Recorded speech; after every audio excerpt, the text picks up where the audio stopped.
you got through college and pretty much by yourself. You didn't have anyone in front of you to tell you, Crystal, this is how you're going to do it.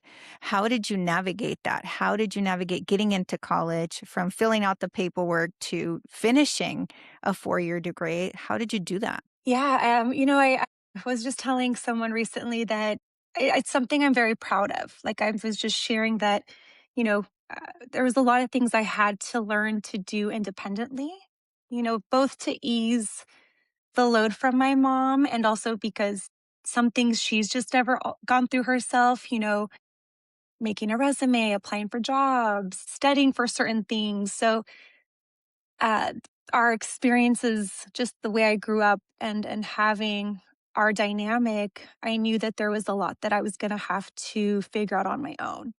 You know, that just pushed me to always it taught me to always just research resources, right? So it taught me to be resourceful. So I Mhm. had Yep. friends who maybe had parents who were doing certain things or they had access to certain things. So it taught me like, okay, my mom may not know this. And, back then we didn't have the internet.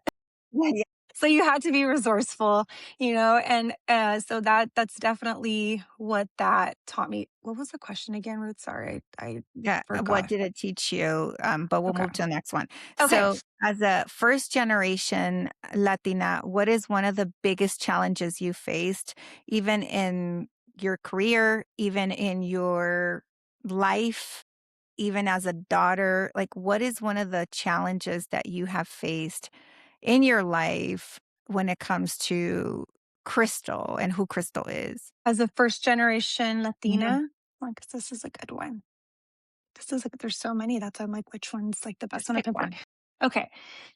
So I would say the biggest challenges I've faced being a Latina and more so I would say that it's hard to say that I mean, I would say that it was a challenge and I feel like it has since been overcome. Like I said, I'm very fortunate to have been in the company I've been with for so many years. But I would say like the key thing is 10 years ago plus, Mhm. I think it was the pay, right? So I came into this company and we have translators that we use for a lot of our stuff. So a lot of the times when someone files a claim, there's a hotline we reach out to and we use translators. And I didn't have to do that, and being from California, a lot of our customers were Spanish speakers. I realized I'm like, well, it's not that I'm doing Right. more work, but I do have this ability to connect with the Mm, Latino customers. It makes the process easier for them, than having to mhm. say something,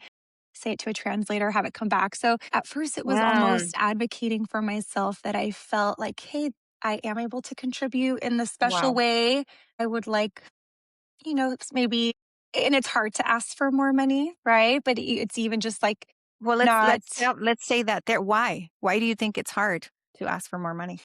it's just never I don't think it's ever a comfortable conversation to have. But also just saying like, sometimes it's hard to advocate for yourself because you're like, well, is this a skill set? I think you have to remind yourself that it is a very powerful skill to have and it does connect you to the clients and it improves the outcome and I know it because I see it even with my family and how they connect when there's like a Spanish speaker versus someone who's like it just it's so impactful. So I think the hardest part was initially understanding the strength that I have in being bilingual and just being able to ask for what I feel was fair compensation for the skill set that I brought you Sure, know sure. and we've come a long way Yeah, in recent years. So it is something that I am very happy to say that we've overcome, I think, as a society, but even just myself and whatever ends up happening with this company, whether I decide to stay, retire, or go somewhere else, I feel like I now understand how impactful it is to be bilingual, but also just understand like who you are as part of that community, right? yes. It is a very special community. That's why you you see those funny memes and you're like, oh, I relate. Like I understand that. I remember growing up with those customs and that Yeah. food and those traditions. And so it does find a way to connect you to your peers, to clients, to so many things. And I never want to underestimate how valuable that is to myself, but also to a company and to others.